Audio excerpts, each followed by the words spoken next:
Out of the blue of the western sky comes Sky King. As we say here in the West.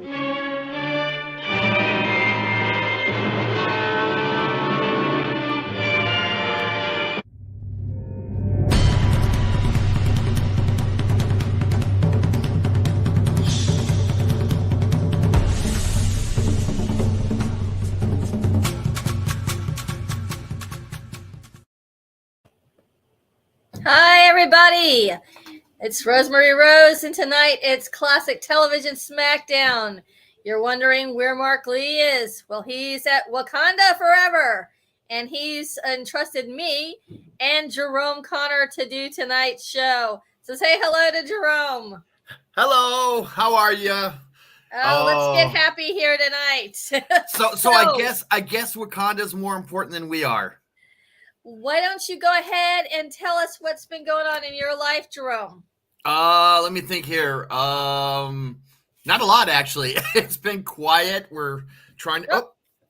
She dropped me. She dropped me down. Apparently, I said something wrong.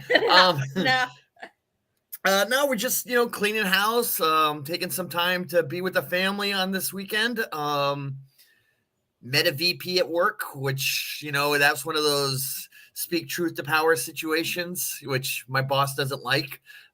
Other than that, it's been a fairly quiet week for me. I got to watch some TV, just a general relaxation. I'm most relaxed I've been in weeks. Well, that's wonderful to hear. That's great. Do you want to tell the news about the sad news that we had today? Well, we actually lost two icons of my childhood and yours also. First, we lost Kevin Conroy. For those who don't know Kevin Conroy, he is most famous as the voice of Batman in the Batman animated series. Without a doubt, people tell me that when they watch or read Batman comic books, they hear his voice in their heads. He was iconic. Next to Mark Hamill as the Joker. He was in Batman Beyond. He was in Justice League. He was in a whole mess of the movies. Just really made the mark as one of the best Batmans there was. You could always tell it was Conroy when they did it. I know he did other work. Unfortunately, I will be honest and say I don't remember what other work he did. If you can put in the comments section what it is, we would appreciate it. So that's kind of where we are. Now the other person we lost today also was, I don't know if you remember Rose Gallagher. Oh yeah. Yeah. The man who would smash watermelons. And his comedy was very, what they would call, prop heavy. And, he died today at 76. I remember watching a lot of his stuff in the late 80s, a lot of his comedy specials and concerts. Funny guy. First man to bring out a giant big wheel and everybody in the world going, yep, I want to ride that. So, that's the two we've lost that I know of today, unless you know of somebody else. No, basically those are the two. I remember Gallagher. Always these HBO specials, and they always talked about how he smashed those watermelons all the time. That was this big thing. Everybody in the front row, they'd wear rain jackets to the show, and they'd also have tarps to put over their faces. Just craziness. But that was his Sledge-O-Matic, and he'd do like an infomercial as he would do it. Well, it's just such a sad thing. And I know so many people are torn up over the Kevin Conroy loss. I never got to meet him personally, but I missed him this year. He was up here in New England back in September, but unfortunately due to issues of money and time with work and everything, I was unable to get down there to see him. But we have lost a great one. There was a show I worked with Mark where he was there, and he was the big headliner, I think, on Sunday at one of the conventions in Orlando that we did together. But It's just we keep losing our childhood, and it's just it seems every day there's another story about somebody we lost. But Kevin Conroy was a real shock. So I know. Apparently, from what I read today, he had cancer and had it for a while. Really, I had no idea. Yeah, I didn't either. That quiet. Yeah, but it was a surprise. As a matter of fact, when I first heard about it, I went online just to check like the major news sites, like Variety and stuff like that, and nobody could get reliable information, for at least 2 hours after it got out on the net. So. Yeah, it's a big loss, and I'm sure that on Saturday morning cartoons we'll be doing a tribute to him. Oh, absolutely, absolutely. Yep. I'm gonna see what I can do next weekend. Yeah, that would be great. Yeah, let me see what I can do. So let's go ahead and talk about tonight's show, which is talking about a favorite show of mine from the 1970s. I wasn't even born yet when this show first aired, but I was a thought, I think, because the show came on. It aired September 25th, 1970 through August 24th, 1974. And by that time I was 3 years old, but I don't remember seeing it live. What I remember is it being in syndication, and it was huge. I remember when I was a kid, my parents would take us to the secondhand stores like Goodwill and Salvation Army. And I was there, and I would pick up these Partridge Family albums, and they were very, very dear to me. I would like carry them around, and I played them all the time. And I just absolutely loved the music. I love the sound of David Cassidy's voice, and the show was very cute. It was a really good show. I'm surprised, it didn't last longer than it did. But because it had a bunch of great guest stars on the show. Richard Pryor, Jodie Foster, Dick Clark, and Howard Cosell are just a few of the guest stars that were on that show. And there were some up-and-coming stars that also were showcased, including 3 Charlie's Angels. Farrah Fawcett, Cheryl Ladd, and Jacqueline Smith all had roles on that show at different times. And also Louis Gossett Jr., who also guest starred in the episode with Richard Pryor. And we're also going to see one of those up-and-coming stars in a clip later on tonight. So stay tuned. We're going to be talking about getting happy with the Partridge Family. And I'm going to start off with David in concert in Chicago. I'm not sure when. This is like the late 2000s. So here we go. Let's just start off. And about I'm going to say into episode 3, shooting it before it ever aired, that television series named The Partridge Family.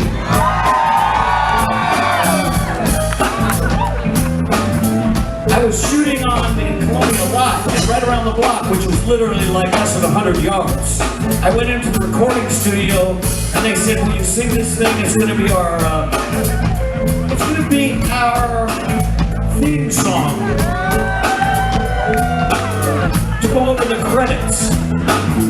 And I said, "Sure, what is it?" They played it for me twice, just the melody. I read the lyric, and I promise you I was in and out of the studio in 7 minutes. And here we are 40-some years later, and everybody knows it all over the world. So here it is, a little different, but it's still the same. Hello, world is a song I'm singing. Come on, get happy. Oh, that love is what I'm bringing. I'll make you happy.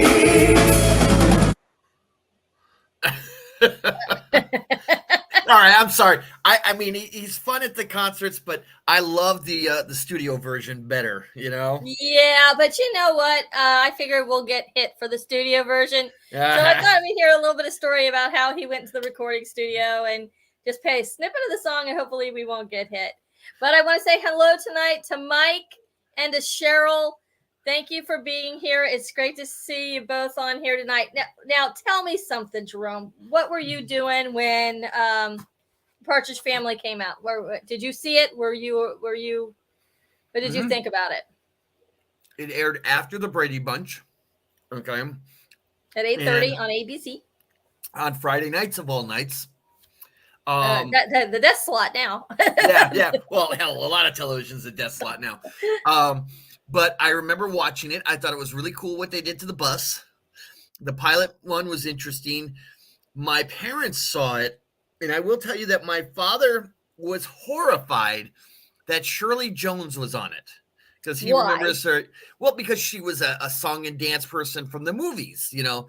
Right. Remember, from the 1960s and 70s, there was still that you don't do television if you ever want to do movies, okay? And Shirley Jones had been told not to do it, and she wouldn't have her movie career. And sure enough, she never did another movie. Well, guess what? I have a clip about Shirley Jones and why she took the role. Okay. So we'll go ahead and play that clip right now. And You're right. People were telling her, don't do it. But, you know, because Shirley Jones, she was known for Carousel. Oklahoma. And, Oklahoma. Yeah, where the skies are clear. She was huge. Yeah. She was, Isn't she an Oscar winner? I'm not sure. I'll look it up. If anybody knows if she's an Oscar winner, let us know. Mike, do you know? Well, I hit it and we'll play.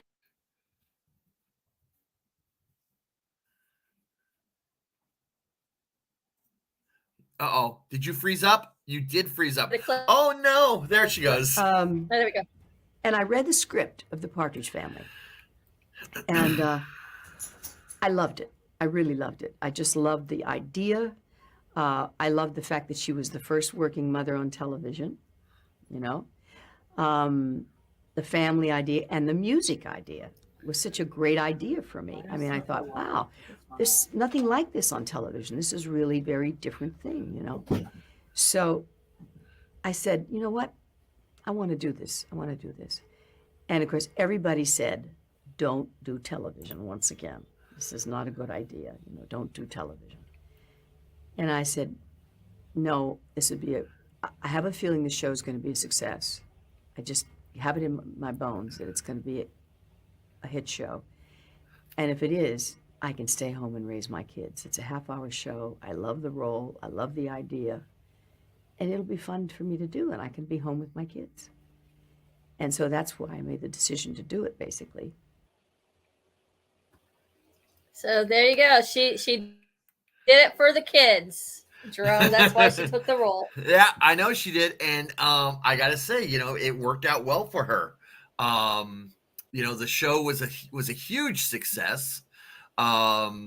She oh, by the way, she was also in The Music Man, and if you haven't seen that, yeah, The Music Man, that's right. one of my favorite song and dance. I mean, especially the big ending, you know, but it was a best actor in support. Gelmer Gantry. Thank you, Mike. I couldn't find it.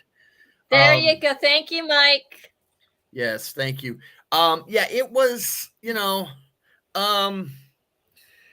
the aspect was, is you had this single mom raising, what was it, 6 kids? Yeah. Okay, so here you have this single mom raising 6 kids on a supermarket cashier's salary. Yeah.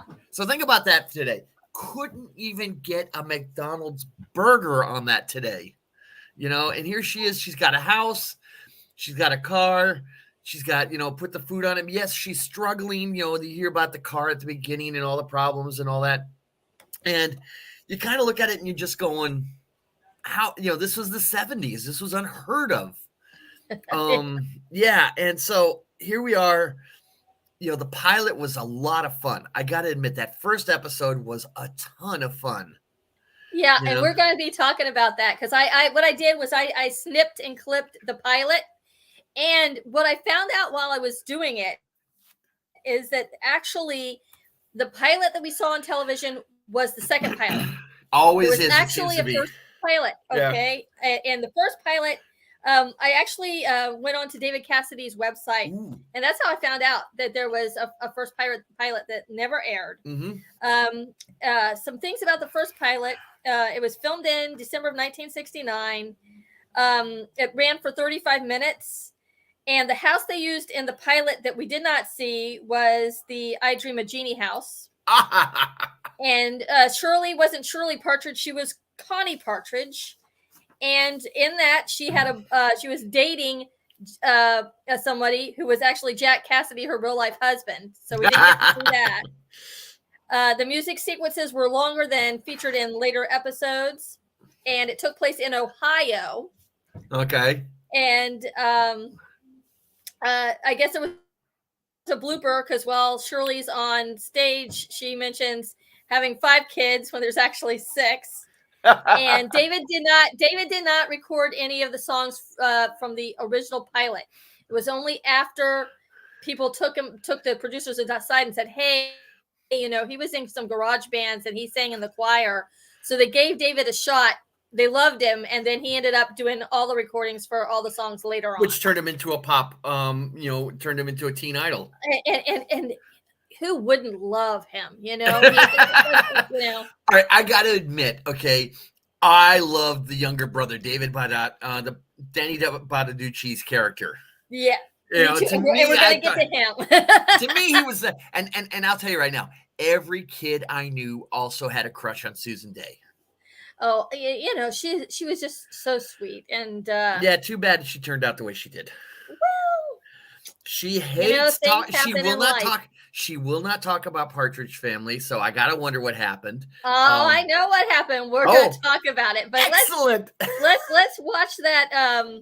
Let us take a look at some of that clip and snip from the original pilot.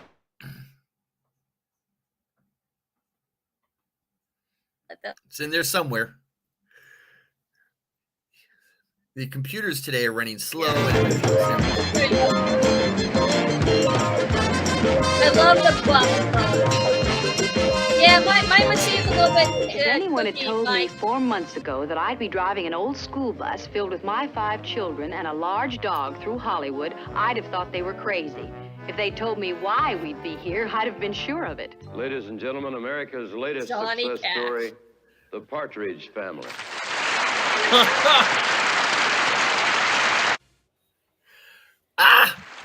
If I look a little stunned, it's because until recently, the only bow I'd ever taken was for an occasional well-cooked roast. You see, we're not your average showbiz family. So how come we're on national television? There we go. It all started 3 months ago at our home in a small town in California. My husband had died suddenly 6 months previously, and I was working at a local bank, trying to support the family. While I was working, the kids all pitched in and ran the house. I loved you. Would you believe me? 3 days later, Danny learned that a representative from a large recording company was in town visiting some local disc jockeys. My number 2 son, who could never be accused of lacking initiative, was soon hot on the trail and quickly had the room number he wanted. I remember his little jacket. Yeah. And they're like, she's in a matching coat to his shirt. Oh, I love Ruben.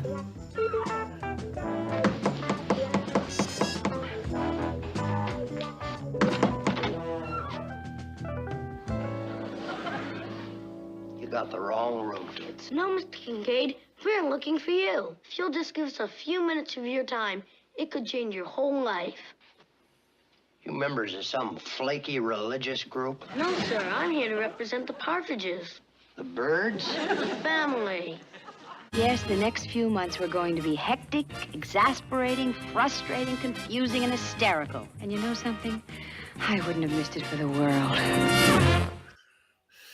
Yeah, it was a heck of a pilot, I gotta say. It was really well done, you know, established a lot. My only complaint with the entire show, the entire length of the show, was the little girl and the boy, the young boy, the two of them. They kept changing actors all the time. Well, you know? Yeah, and there's a reason behind that. I suspected that you know that reason. You know. So what I'm gonna do is I'm gonna break down the family bit by bit. We just saw Shirley. She's the one who's basically the narrator of the first episode. I don't think she narrates every episode, though. I think no, I don't recall that. As a matter of fact, I don't even remember. I mean, I remember the narration in the pilot, but I don't recall narrations in any of the others. Yeah, I don't think there was. But the Partridges are actually based on a real life family group. Do you know who that group is? Well, I was thinking maybe the Osmonds, but that would probably not be right. No, it's not the Osmonds. But Mike, if you know, let me know in the comments, or Cheryl, if you know who they were really based on, the real life family. But we're going to talk about the family from the oldest to the youngest. And we're going to start off with, of course, everybody's teenage heartthrob, and girls and women were still going to see him in concert for years afterwards. Keith Partridge, played by David Cassidy. Now, Keith is the oldest. He's kind of pig-headed at times, but he's the leader of the group and loves the family. And Cheryl's got the answer to the question. That is correct. It was the Cowsills. Never heard of them. Oh, you have heard of them. You know the song Hair? From the movie? The Broadway? Yeah, they were the original singers of Hair. Okay. Yep. And a bunch of other songs. If you would know if you heard them, the Cowsills. All right, I'll look them up. So that was based on the family of the Cowsills, and that's correct. So with Keith, he's kind of like a love him and leave him type, because he's always on the road.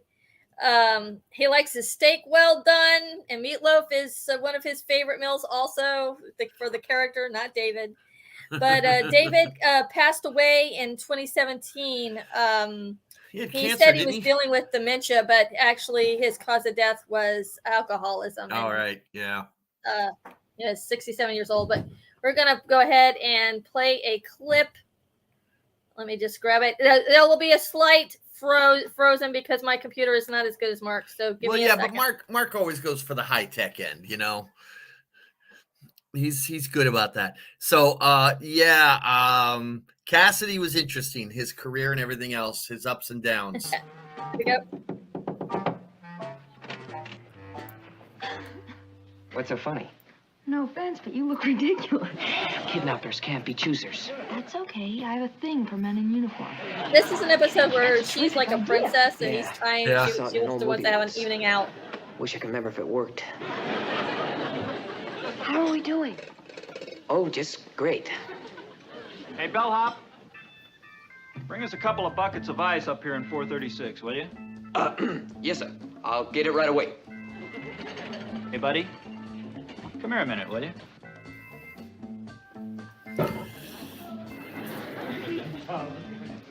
Along with that ice, bring us a 6-pack of soda.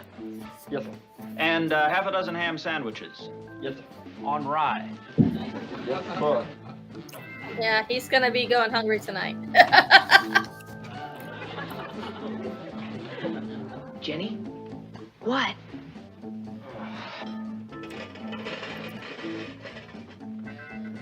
That's why you look under the table.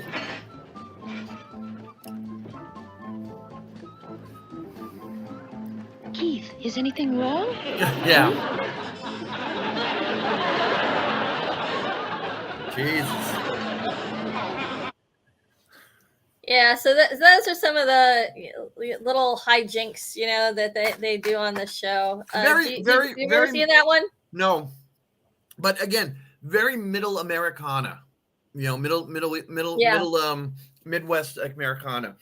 They don't really get a little edgier until later in the series, and where they start dealing with some of the issues of the time.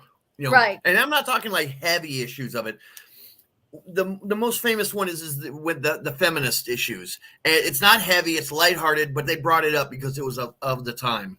Yeah, I believe that's the episode where he sings "I Think I Love You." Yes, it is. Yeah. And it was which based. We're not showing here tonight because we'll be cut off. Oh yeah. Now I have a confession. But I did put on the site earlier today. So okay. Yeah, I know. I saw it. I do have a confession. Okay. Sure. I have the Partridge Family Christmas album on vinyl here in the house. That is so awesome. I wish I still had my vinyl, and I don't. I do. I don't. have the vinyl. I have that album somewhere in the house. I don't know where it's at, but I don't know if it's worth anything anymore. But it's the Partridge Family Christmas album. Yeah, I wish I still had mine. They got wrecked in Hurricane Andrew back in '92. Here, Mike says Mike has seen everything. Have you noticed that? Well, and that's pretty cool, that he probably remembers every episode too, and I don't. It's been so long that. Well, the problem with the Partridge Family right now is it's not. I don't even think it's being aired on MeTV or Cozy. No, actually, I do have where it is being. Where is it? People always ask. It's on Fubo TV, or on some of the episodes are on the Peacock channel. Okay, Peacock. And on Amazon. Okay. It was on Antenna TV for a while, and now it's not anymore. But the problem is, unlike say like the Brady Bunch, the Partridge Family did not get the syndication that that the Brady Bunch did. And I think that had a lot to do with the rights to the music. It probably had a lot to do with it, because usually they say you have to have 100 episodes to really go into syndication. They had 96. They were right there. Well, come on. Look. That's a I saw it on syndication. Listen, yeah, and that's a crock because Star Trek had 67. Yeah. Okay. So, it's a case of I think there was a lot of rights issue because of the music. And it's usually music is a very touchy rights issue when you're broadcasting on television or movies or whatever. I mean, and I'm going to jump forward a decade. If you look at WKRP in Cincinnati, when it went into syndication, they had to actually edit the background songs and all that because of the rights issues that they couldn't get for the syndication, but they could get it for the first airing prime time. So yeah, and that stinks, Yeah. It takes music in television is part of what makes it what it is. So you get if you don't have the songs, especially with a show like the Partridge Family, which is mostly music, and it's about a musical family. But let's talk about Susan Day and Lori Partridge. Okay, I think Susan Day is like one of the most beautiful women that were ever on television. Okay. She went on later on to be in LA Law, which I absolutely loved. And she was blonde and she really tried to change her image, in the 80s. But Lori is the second oldest. She was 17 years old when she was on the show. She is the only member of the Partridge Family who has never done any reunions. And there's probably a really good reason why. And I can tell you what I think a lot of the reason why is. Back in the late 80s, early 90s, it might have been early 90s, David Cassidy wrote a memoir about the Partridge Family. And in that memoir, he explains that Susan Day had a major crush on him. And that the two of them had slight, I think it was like a one-night stand, and he ended up breaking her heart because she had a total crush on him. So, Mike said, so they say that after that book came out, Susan Day cut all ties with David. After that. So that is the story why it's mostly suspected that she's had nothing to do with anything with the Partridge Family since it originally aired, actually. But this clip I'm going to play is going to be fun because there's a young actor on there who became very, very famous. And this is the episode where she gets her braces. So just give me a second and I will play that clip.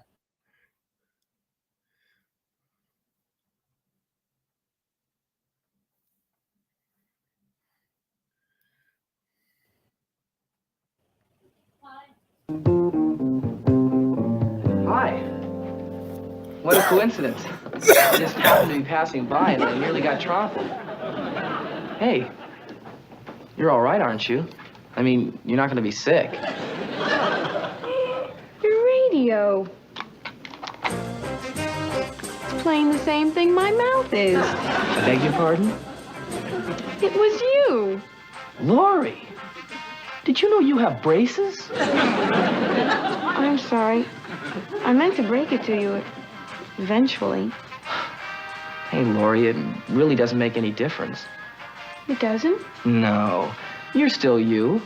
I mean, you're a beautiful person, even if you do have an ugly mouth. Oh, gosh. Wow, I he's didn't all mean hard. that. What I mean is there's a lot of good things about having braces. You can strike a match on your teeth. I didn't mean that either. Boy, I'm really blowing it. I need braces on my head. Oh, thank you, Jerry. You're welcome, but what for? You made me smile. And now we know why he went to a galaxy far, far away. Okay, I mean, oh my God. Yeah. I just watching that young going. Mark Hamill there. You gotta wonder if he's like going, oh God, I hope nobody ever sees it again. Well, unfortunately, the internet never forgets. No, it sure doesn't. And there's worse things you could do, But yeah, his acting skills needed a little bit of refinement upgrade there. Yeah, but he's our Mark, Yep. So yeah, I thought that was cute when I saw him. I'm like, I gotta show that clip. So so Susan Day, what she's known for now is she serves on the board as a board member of the Rape Treatment Center at UCLA Medical Center. Right. She's also known for LA Law. Yeah, in LA Law. And more or less she's retired from acting. Yep. She also starred in one of my favorite movies called Looker. Yes. From 1981 with Albert Finney. I love that movie. Let's be honest. Most people didn't go see that film for Finney. They went because of Susan Day, okay? Yeah. And there's a couple of scenes as to why, okay? Yeah. If you've seen that film, you know what I'm talking about. I do. But I enjoy that film very much. Yeah. So now let's talk about, I think it might be Jerome's favorite character. He mentioned him earlier, Danny Bonaducci, who played Danny Partridge, who also happened to be my favorite character and my major crush on that show.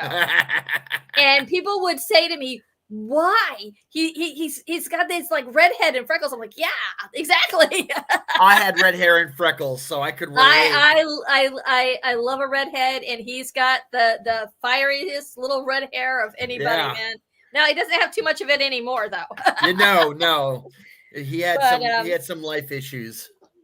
I have to say that probably his character is probably the best character on the show. He did one of the best acting jobs on that show. I think his character was perhaps the most developed. Yes, and he's very smart, but he's also kind of a smart aleck. Yep. And it's just whenever he's got an episode focuses on him, it's just a lot of fun. Mike said he saw Looker when it came out in the theater. I wished I had. I saw it on cable like 90 times when it came out, and I think it was on the movie channel. Yeah, but that's where I saw it. I didn't get to see it at the theater, and I think it might have been 82. I think though the reason I didn't see it was the rating. My parents wouldn't let me see it due to the rating. I think it was like a PG or an R. At the time, I wasn't allowed to go see those types of films. My dad let me start seeing R-rated movies when I was 10. Okay. So everybody's got their own their own thing, but I guess my dad. I figured 10. You got it. Silent Scream was the first R-rated movie I saw in the theater, and nobody probably knows what that is. But no, I remember because it was the first R-rated movie I ever got to see with my friend April. Okay. So back to Danny. His real name is Dante Daniel Bonaducci, born August 13th, 1959. He's currently a radio personality. He's also been on a ton of TV shows. He had a real bad drug and alcohol problem for a while. Yes, and he's been in trouble with the law, but you know what? He's always, taken it, he's taken responsibility for it, which I have to give him great credit for that.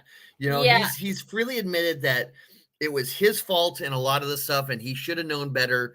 And I have to say that that's the one. I mean, I'm not a big fan of what happened to him because I think some of it was wrong of what happened, but he owned it right from the very beginning. He owned that it was his fault, and that earned me a lot of respect for him. Yep. And so, I mean, people make mistakes, he just happens to be on television and, so of course everybody's, all eyes are on him, but let's play a clip of Danny here. If I can get it to play here.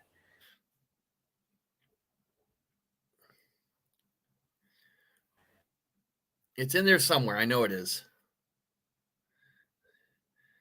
You'd have lost mine. Put a new one in the bathroom. Thanks. Keith, do you want the rest of your pickle? Mm-hmm. You're not eating it. I'm going to. It's just lying there. Danny, if you want a pickle, there's a whole jar full in the cupboard. No, thanks. I don't like pickles. Is there any more milk? In the refrigerator.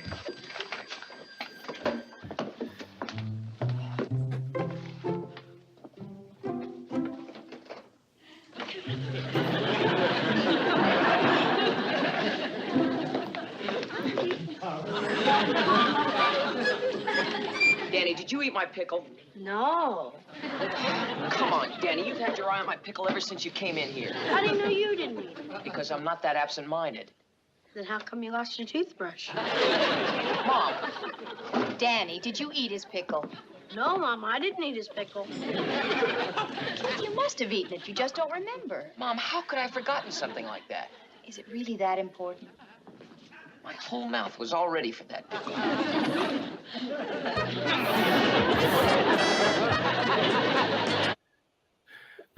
This is an episode where Danny's trying to gaslight Keith for whatever reason. And if I remember right, it works for a while. Yeah. But I will tell you this. I remember there's an episode I remember was their bedrooms are next to each other, and Keith would go and write his music in next to the wall next to where Danny was sleeping so he could hear it. And Danny would come and, I got this great idea for a song. And basically he came in and it was a hit and everything else. And they're like, oh, you're obviously, our unhidden writer. And Keith was outraged. He's like, I wrote that song. And they're like, no, you didn't. And so Keith goes and he makes a horrible song. Danny comes down and, does it. So then of course later they reconcile. But yeah, there was lots of stuff. Danny, I think, was the inspiration for a character in a show called Even Stevens from Disney. And I can't think of the actor's name now. He was in Transformers. But he, all business, always has a scam. You could see Danny growing up to be a con man or at least a business executive, always looking for an angle. That was Danny. Yep. So I love Danny. Danny was a lot of fun. He kept things interesting and moving. Yes, that's true. I really, like I said, I think a lot of the best episodes are the ones where he's like at front and center. Yeah. But now we're going to talk about a story of two Chris's. Okay. Oh yes. Chris Partridge. There were two in the first season. There was a young fella. Let's see. I have his name here. Jerry Gelbox, I believe it is. Mm-hmm. Gelbowax. I don't know how you pronounce that. So sorry about that. But anyway, he was the Chris in the first season. And apparently this is one of those cases where his parents wanted him to be an actor. He really didn't want to act. Mm-hmm. And so when he was on set, he didn't really get along with anybody.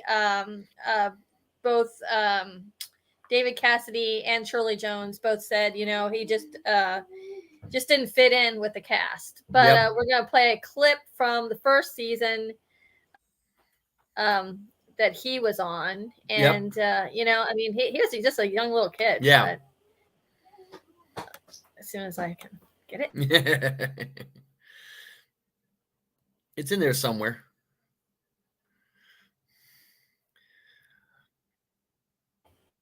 All right, Sis, I hear about you not wanting to play with the group anymore.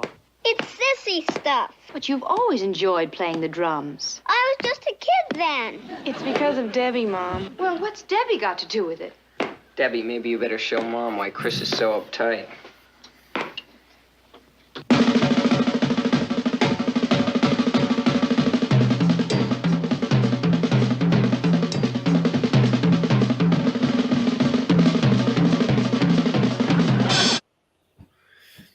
She's like, So can't imagine why he'd be upset. yes, exactly. So, art imitates life in that episode. He wasn't happy being on the show. And at the end of I the hear first about year, he was replaced by Brian Forrester. Okay. And we've got an answer for you here. Shia LaBeouf for Thank you. Even That's who I Stevens. couldn't think of. Yeah. Thank you, So, Mike. I didn't know that. Did he do a lot of voice work before he was on Transformers? Well, Shia LaBeouf's Even Stevens was a live action one. That's where Oh, really? Yeah, it's the girl from Kim Possible, whose name again escapes me. She was also on it. I mean, it was a Disney launching site for some of the kids. Yeah, it was a cute show, but it was like any other Disney film show, kind of sickeningly sweet, So, but yeah, and I firmly believe that Danny inspired that character of Shia LaBeouf's character, simply because of the nature of it. Yeah. That would be really neat to look up and see, if that's a thing. But that's pretty cool. So the boy who played the original Chris, he went on and he stopped acting altogether after he left California, and ended up what did he end up doing? He went to UC Berkeley and studied chemistry, and he became a technology planner and lives in New Orleans. Well, yeah. I'm sure he's on the circuit somewhere. Oh yeah, I thought I'd seen him in interviews before, but I couldn't find anything. But I thought for sure I thought I saw like both Chris's interviewed one time. Oh, they probably are. There's probably money being thrown around at that point. So Brian Forrester came on to play the role of Chris. He is blonde, so he kind of looked like Shirley. It was good casting, and he was a better fit for the cast. Yeah. And we've got a clip from him as well. So I'm just gonna play a clip from the new Chris, and he was on for the remaining 3 seasons. So. All right.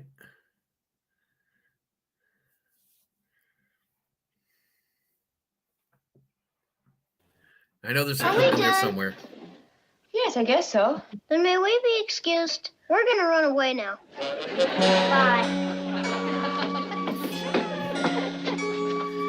Yeah, that's it. Tell your folks that you're running away. Kids? Wait a minute. If you're going to run away, you'll have to take more than that. I mean, you'll need a change of clothes. It'll be cold tonight. You'll need your jackets. Oh, I didn't think of that. Well, you have to think of those things if you're running away. You'll have to pack a suitcase.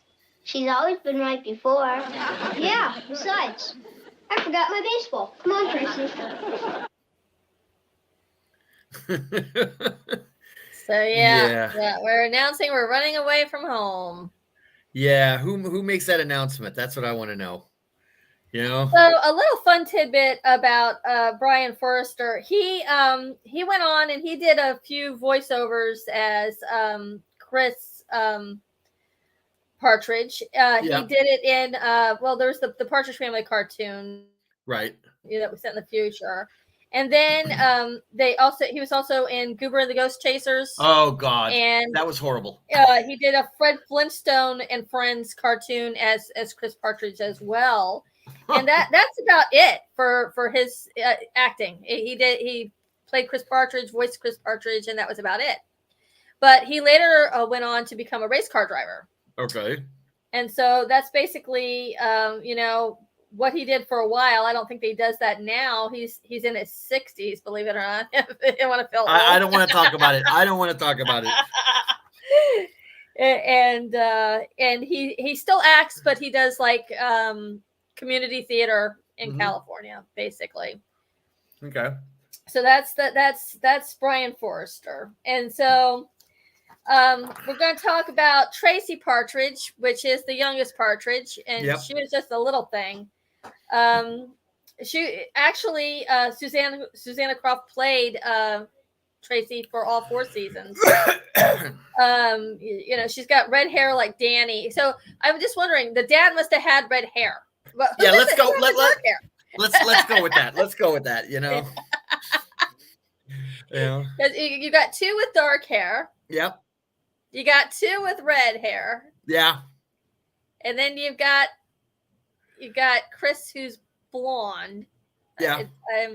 Yeah. It's a head again, scratcher. Remember, it was free love in the 60s and 70s. So, very interesting. Yeah. So you guys can just make up your own story on how that was possible. Yeah. There was an episode where Danny thought he was adopted at one point. Well, you know, I can't say as I blame him on that one, you know? Yeah, they couldn't find any his birth certificate or any photos of him when he was a baby, and so he was like started to be suspect on that one. Yeah. But Susanna Croft, she went on and she did a bit of acting up through the 1980s, played on a bunch of different shows, including Really? Mulligan Stew. I remember that one. Children of Divorce was the last TV movie she was in. Okay. But at least she did have a variety of parts. But here we're going to show the clip where she's the very, very baby, the baby of the Partridge Family. Okay. Let me get her.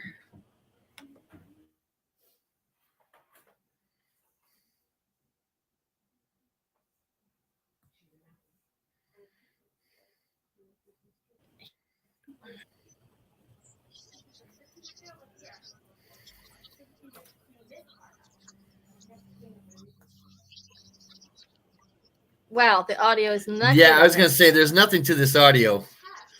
You know. It sounded a lot better before. when I pulled it, you could actually. Yeah, I know that feeling. I've been in that same boat. But yep, it's poor audio quality. But there you go. That's her, and her acting wasn't that good. But, well, she was how old was she when she did this role? Yeah, she was very young, and it always kind of sounded like she was reading her lines. She probably was, So, or somebody saying, "Say this." Yeah. But yeah, she did a few reunion shows with the group, but unfortunately, she passed away of a heart condition at her home in 2015. I'm sorry, that's bad. Yeah, she was, and I mean, it was just like not expected. It was just kind of just like happened at her dining room table. She just died. Oh, that's horrible. She had, very sad. And I didn't know the cause of death. I knew she had passed away, but I didn't know the cause of death till I was like looking more into the show. Uh-huh. But after she quit acting, she ran a bookstore for a while, and in 2010 she was managing an Office Max. So, but I mean, she everybody's got to keep on living when the acting stops. Yep, so, absolutely. So, so that's the story with Susanna Croft, and then so that's the family. But there's another big person who was, if it wasn't for him, there'd be no band, and that's Dave Madden, who played Reuben Kincaid. Reuben was my idol. I loved him. What a great actor. And the thing about him is, him and Danny Bonaducci played off each other so well that they wrote so many scenes together for them. Oh, they were great together. Yeah, Reuben kind of became Danny's father mentor figure. Yeah, he was. Yeah, they were both both scamming all the time. It was great. There was even I'll talk about it on the other side about one of the episodes I remember. Yeah, and I'm gonna go ahead. I've actually got two clips for this because I just wanted to show how well in different ways they played off of each other. This first one's like a fantasy style thing that I kind of liked, so I'll play that one.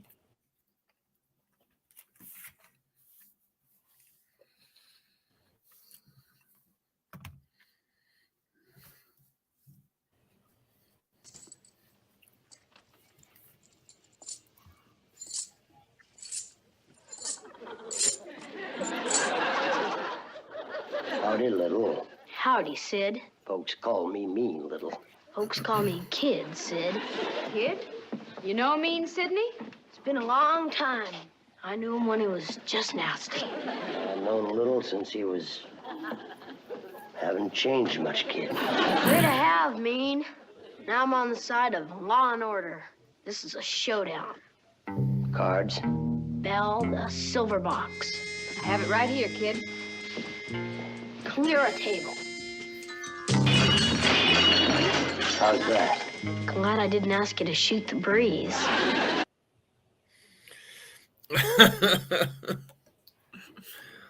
So go ahead and tell me about your episode that you liked. Well, there was an episode which was a backdoor pilot. For those that don't know what backdoor pilots are, is on a successful show, you bring in this character that has no bearing whatsoever on it. You do a show that focuses on these characters that they brought in with minimal contact with the other cast members. And it was about these two guys who were going to be songwriters. One did lyrics and one did the music. And the one guy who did the lyrics was basically this, whacked out guy. And the other guy was, did the music. And what I remember about it was at the end, the crazy kid shows up. They're going to travel the country writing songs, basically trying to make their way. And the guy shows up in a hearse, and they all look at him weird, and he says, well, it has low mileage. And as they're driving away, Ruben is talking to, I think is like another executive from a recording company. And he talks about how these guys basically are on the road. They've got no future, no money, whatever. And the executive looks at him and he goes, you wish it was you, don't you? And he goes, in a heartbeat. And you could see that this guy had romantic ideas about music still in his soul. And it was really touching scene to watch. I don't remember that one at all, but it sounds pretty cool. Yeah, the funny thing was what this guy actually had, which I loved, which at the time, it still sticks in my head. He had a voice-activated stove in his apartment, which I was like, what? Turned on the stove and the flames came up, and he goes, why'd you do that? He goes, because I wanted it on, and he turned it off with voice activation, and I was like, that's a really weird thing. And that stuck with me for a long, long time. That's pretty cool. Yeah. So I don't know if anyone else remembers that episode, but that was for Ruben. Ruben always, he was the hard-nosed businessman because you could see he had a lot of experiences that basically had burned him. He still had this love for the music. He was still excited about music. And, he really would get into that, but he always knew that, he had to do the business side of it too. So he was a very complicated character. Yeah, I really liked his character a lot. I think he brought a lot to the show. I did. And Dave Madden, he went on to play. He used to guest star on Alice. He had a recurring role on that show, and he was on. He guest starred for like years and years on a bunch of different shows. He and Danny Bonaducci did an episode of Married with Children together. Yep. And his last guest role was a character on Boy Meets World in 1995. And sadly, we lost David in 2014. Yep. But I remember that.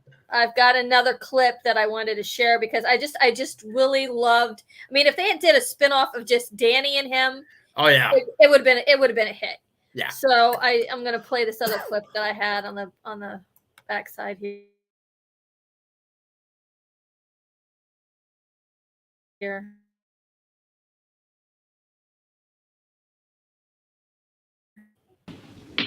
Missed. I know I missed. The table's not level. Well, just see if you can do any better. Would you look at that? No way he's gonna make the 4-ball like that. That's not my shot. I'm gonna hit the 4-ball into the 9-ball, which will hit the 12-ball into the side pocket. Oh, sure. Minnesota Shark's gonna pull a triple combination.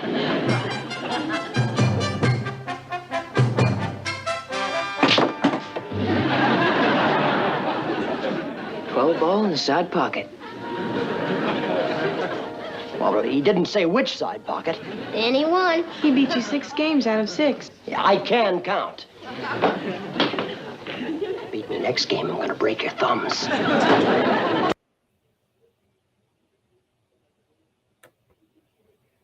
So I just wanted to show another one with them, and how sometimes they're like rivals, and sometimes they're close, and it's just a really good chemistry between them two.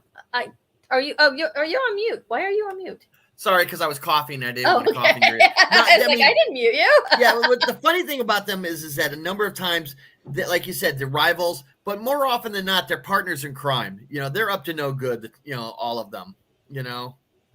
And it was a solid relationship, and I got to say, I really loved that character. Yeah, me too. So I've got one more clip to share, and then we're going to wrap it up. But tomorrow morning, please come join us for Saturday morning cartoons. Yeah.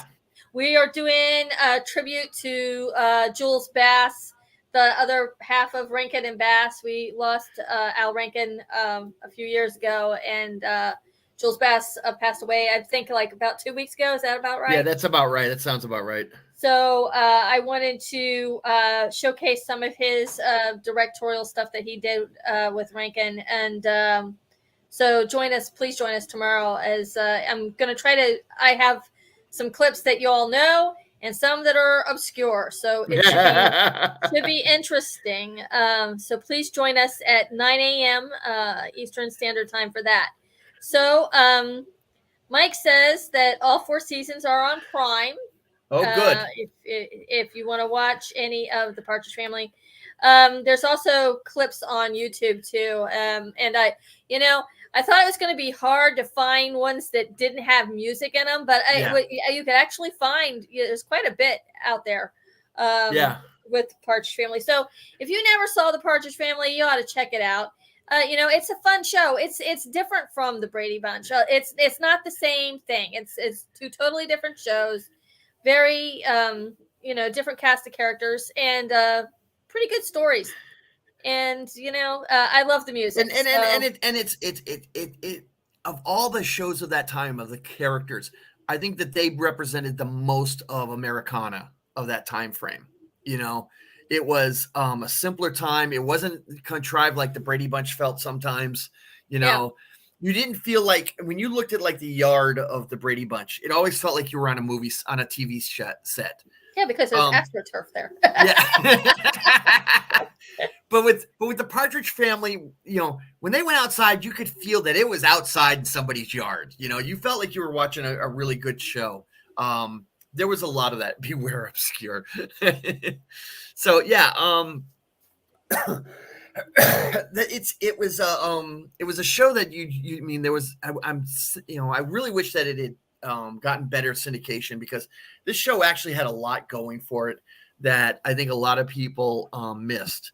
Unfortunately, I think because of the age of the youngest two, you didn't really get a whole lot of their stories with them. It was usually Danny, Lori, Keith, and Shirley. That was usually what it was around. Yeah, that's true. And you were lucky if the other 2 even showed up. I mean, they would be there, one doing the tambourine, one on the drums, Yeah, but even if like sitting at the table in the morning at breakfast, they would be sometimes nowhere to be found, And I think that was the real sad part about that whole aspect of those characters. Yeah, I would have liked to have seen it go about 3 more seasons, and would have loved seeing how it ended up with Lori and Keith, and maybe get some because they might have had some shakeup on with the cast. It would have been interesting. Yeah, but we got 4 seasons, 96 episodes, and that's a good run. It's a good solid run. That's a solid run. And so the last clip I have for you tonight is an interview with a lot of the cast. It's actually 4 of them. It's David, Danny, Brian, and Susanna, who did the Today Show in 2010. So let me play that a part of that clip. I think this was maybe one of the last times they were all together. Yeah. The 4 of them. So.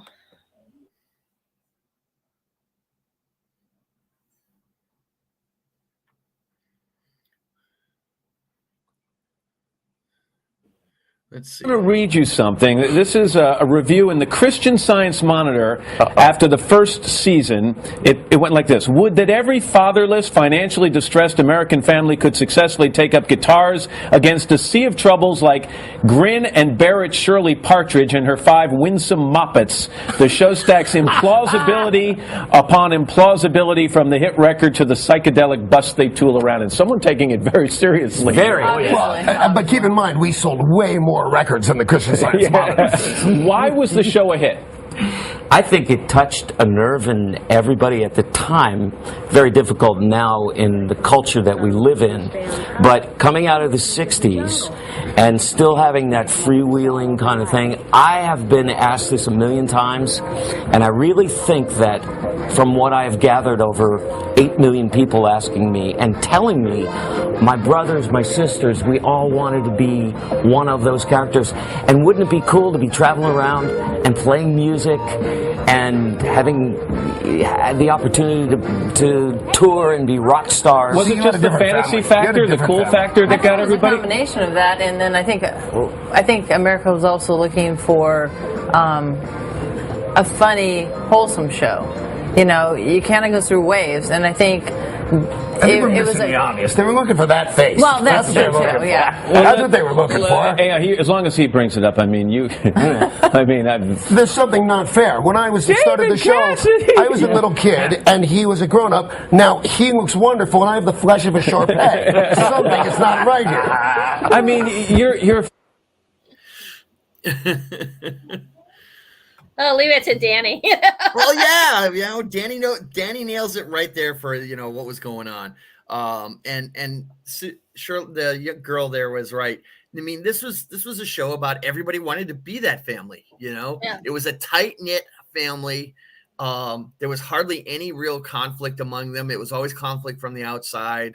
There was a lot of aspects of it, and also, remember, music was really taking off in a way that we hadn't really experienced in the 50s or even parts of the 60s.